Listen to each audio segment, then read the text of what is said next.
You know, Rich, I don't think your article was saying that Kirk's not good. I mean, even in this last game, he was very good. But you were kind of saying that with Carson Wentz and Dak Prescott really flourishing in the division, the Redskins front office is going to have to make a decision as to how much to pay Kirk long term, right?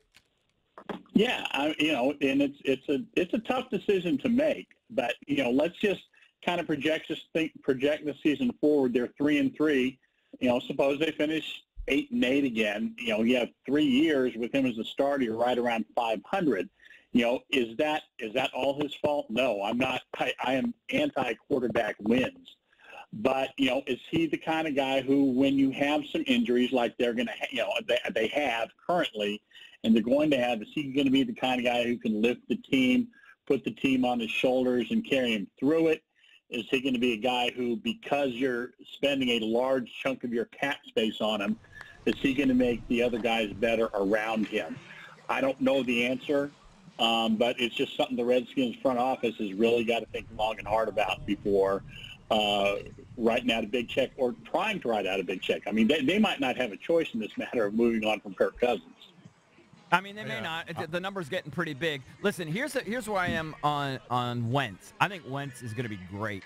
I wasn't sold on him heading into this year, but I've seen him just the 2 games against us, and he looks like a multiple Pro Bowler. And I think he could be a team that he could carry right on his shoulders.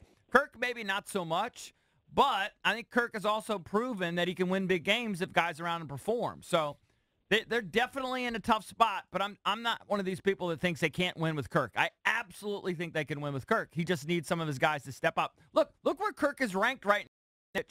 He's like the 3rd highest rated quarterback in the league, and he's getting a running game. No production from his receivers. His offensive line is completely banged up. The coach with some questionable decisions with clock management, some 3rd down calls. I think he's doing remarkably well considering the parts and the pieces around him.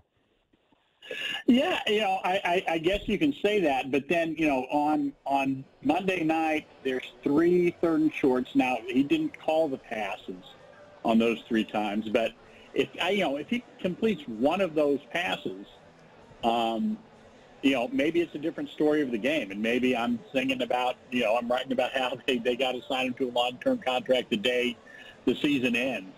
But, the results, like I said, it's results business. It's not all. Well, how about this, Rich? Certainly not all on Kirk. If Josh Doxson holds on to the football against Kansas City, we don't have this discussion. Like, they're 4-2 and a different mindset, right? And maybe if he throws to Jordan Reed and they just get a first and goal inside the 10, maybe we're talking a different story too. That was a decision. It was a tough. It was an excellent throw. It was a tough catch for Doxson to make.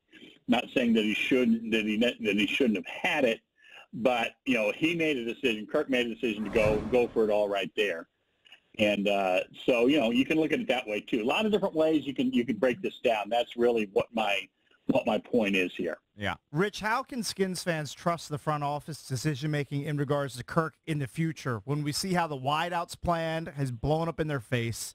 They're comfortable with Rob Kelly as their top running back heading into the season, amongst other personnel fails. Why should Skins fans be comfortable with who's making decisions in the front office at this point?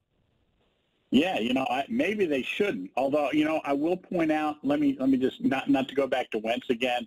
I heard a caller early in the show, talk about how the Eagles got Carson Wentz, Alshon Jeffrey.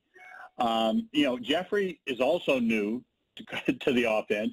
He has 26 receptions for 354 yards. He has more yards than Doxson and Pryor combined.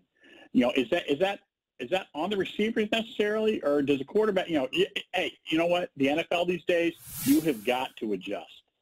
It's not quite like college football anymore, where you got running new guys in and out every year, but you've got to adjust. And is Cousins doing as good a job adjusting to Pryor and Doxson as he should? Again, I'm not breaking down the film and finding this stuff out, but I think it's a question that has to be asked. But back to the decisions, I think there is, this, NFL teams don't just jettison competent starting quarterbacks. It just doesn't happen. And I have to wonder, do you trust the Redskins to make the right decision here? And I think, yes, I think that is something they need to look and wonder about, and maybe even be afraid of, because they just might do something unprecedented, let Cousins walk, end up with, Colt McCoy, who knows what. They don't really have any other quarterbacks on the roster. So, and then they would I think suck for 3 or 4 years.